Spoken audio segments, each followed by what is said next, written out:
These are way too common investor mistakes that as you get older and as your account balance rises can cost you tens of thousands of dollars, if not hundreds of thousands of dollars.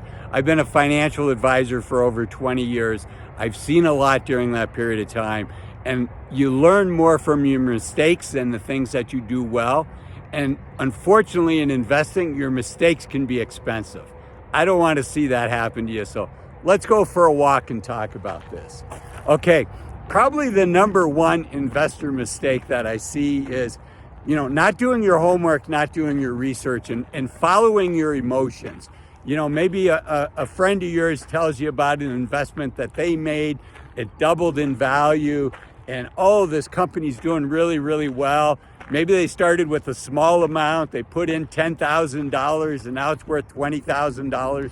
And now they're going to go all in. Now they're going to change things.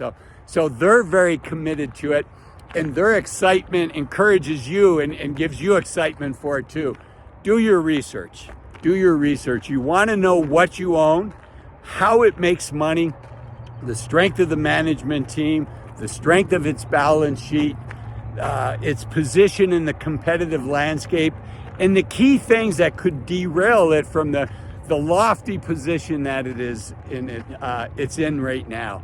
And if that sounds like a lot of work, unfortunately, it's because it is a lot of work, right? You want to know as much about this investment as you can, right? Think about how long it takes you to save $20,000, $30,000, $50,000, $100,000. And you want to protect that money, and you protect it by doing your research and knowing what you own. And one of the questions you want to ask yourself is, if the price of the stock moves against me, what information am I going to use that will tell me, let's say I buy a certain stock and it falls 20% in value, right? Which can happen right after you buy a stock. You'll be surprised how often that does happen. And so what information are you going to use to say, wow, this just went on sale, I want to buy more of it? Or, you know what, I was wrong. There's something that I missed, right? And the time to think through what those key factors could be is before you buy. Because once you buy, now you've got all kinds of behavioral aspects working against you. It's called sunk cost, right? You're much more likely to stick with a position after you've bought it than if you had been on the sidelines watching the stock and it moved down 20% in value. You might think, boy, I dodged a bullet there, right? But once you're in, you might find yourself justifying why you held on to it. So one is, do your research. Number two, I'm not a big fan of what I call black box investing, where you don't know what's inside of this black box. The common example used is like Bitcoin, right? For a lot of folks, how do you determine the price of Bitcoin? What information are you going to use with cyber currency, cryptocurrency, to say, okay, the price moved against me, and am I going to buy more? Am I going to hold my position, or am I going to cut back, right? I think it's super, super hard to do that with cryptocurrency. But you know what? I also think it's super hard to do that with exchange traded funds. Now you can, but you've got to dig in and see what's inside of the exchange traded funds. And that's why I think people are more likely to blow out during scary periods with an exchange traded fund, because if you have a position like during COVID that dropped 30% in 4 weeks, or almost 30% in 4 weeks, which is basically what the S&P 500 did at the beginning of COVID here in the United States. And, you look at that, and it's this black box in your portfolio, and it's like, it just plummeted, and it's like, ooh, this hurts, this is dangerous, get it out of my portfolio. Where if you look inside of it and look at, what are the 5-6 companies that make up 20% of the S&P 500? Underneath there are companies like Apple and Microsoft and Google, and even now NVIDIA has made that list, and say, okay, how does what's going on affect this, and how does that affect the overall black box that is the exchange traded fund, called the S&P 500. So be careful with black box investing, because it can be hard to stay the course when it's the most important time to stay the course, right? How you get hurt as an investor is when you become a forced seller in a down market, right? We know that historically the market has always come back. Is it always going to come back in the future?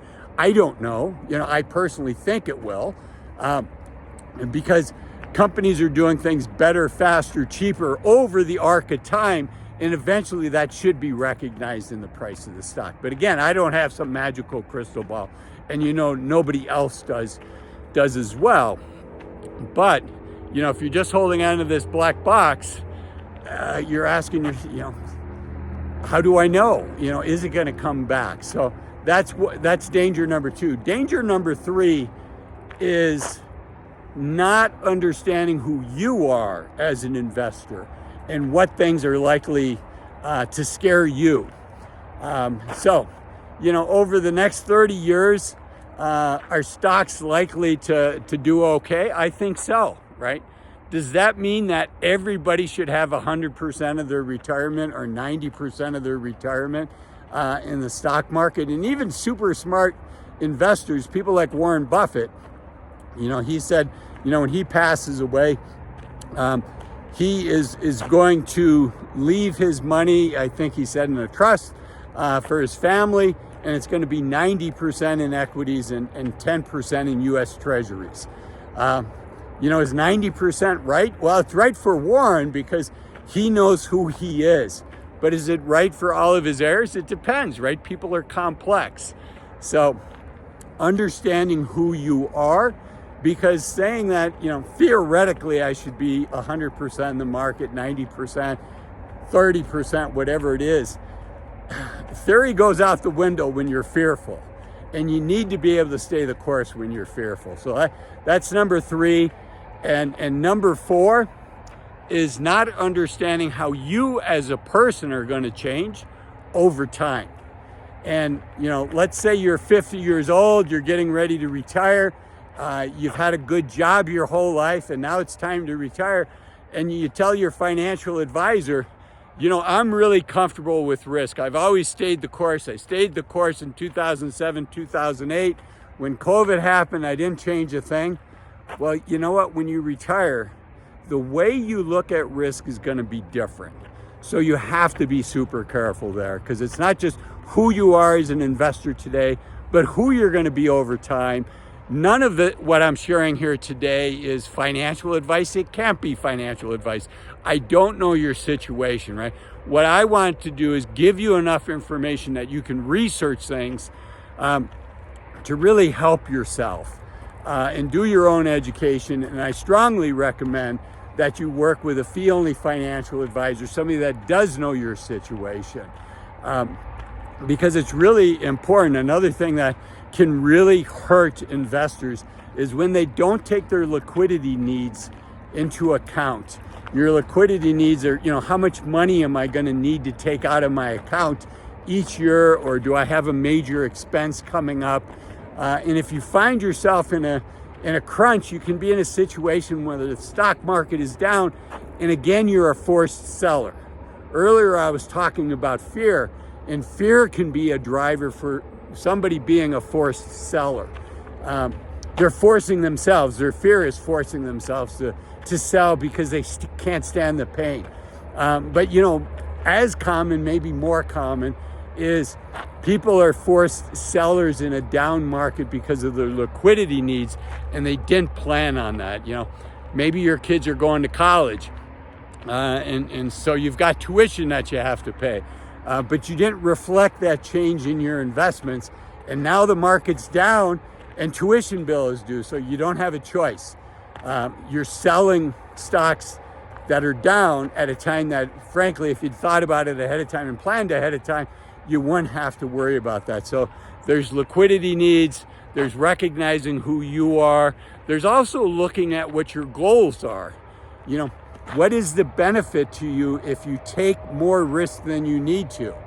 And for some people, they're like, I really want to leave a legacy goal. But for other people, that's less important.